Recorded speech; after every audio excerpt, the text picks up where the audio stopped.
ضلع کیچ کے municipal committee تمپ ward 17 کے امیدوار عبدالرؤف کے والد عبدالمجید نے تربت میں پریس کانفرنس کرتے ہوئے کہا کہ بلدیاتی الیکشن میں میرے بیٹے کے کاغذات زبردستی جمع کرائے گئے۔ اب وہ اپنی خوشی رضامندی سے الیکشن میں حصہ نہیں لینا چاہتا ہے، اس لیے دستبردار ہونا چاہتا ہے، لیکن انہیں ڈرا دھمکا کر اپنے پاس روکے رکھا گیا ہے۔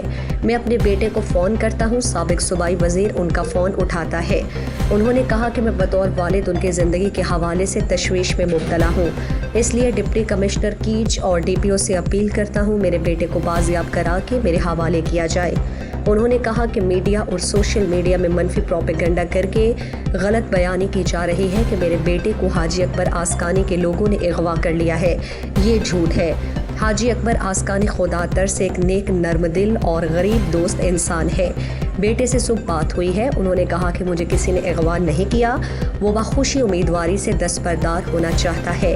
عبدالمجید نے مزید کہا منسوخ جاری دستہ بھی میں اپیل کرنا انتظامیہ آنگا امان کر رہے ہیں۔ من سر الزام لگتا کہ شی چوک ماں چس کو تا من سدا ما باقی ماں شی چوک چسنا کو تا وشی چوک ہوتی رضا کو مات کا من او مائدات کی حساب کر رہا دا اتگاپ جتگا رسی مردمان کرو اتگاپ جتگا حساب بھی نشتا تھا رسی مردم بھی نشتا تھا اور باقی شی چوک اعتراف ہوتا کہ بھئی مانا خاصا دھمکی نہ داتا اور باقی مانا خاصا چسنا کو تا موتی رضا مطابقات ادات کگا او موتی کاغذاں پشاں۔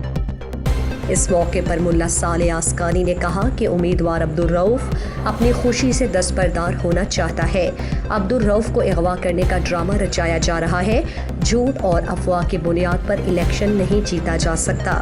عبدالمجید نے کہا کہ میرے بیٹے عبدالرؤف کی جو ویڈیو سوشل میڈیا میں وائرل ہوئی ہے، بی این پی عوامی کے کارکنوں نے خود زبردستی ریکارڈ کرا کر پھیلائی ہے، اس میں کوئی صداقت نہیں ہے۔ مزید دلچسپ معلومات اور خبروں سے آگاہ ہونے کے لیے Gedrosia point Facebook page, Instagram, Twitter کو فالو اور یوٹیوب چینل کو سبسکرائب کریں۔ بیل آئیکن بٹن دبانا نہ بھولیں تاکہ مکران سمیت بلوچستان کی خبروں سے جڑے رہیں۔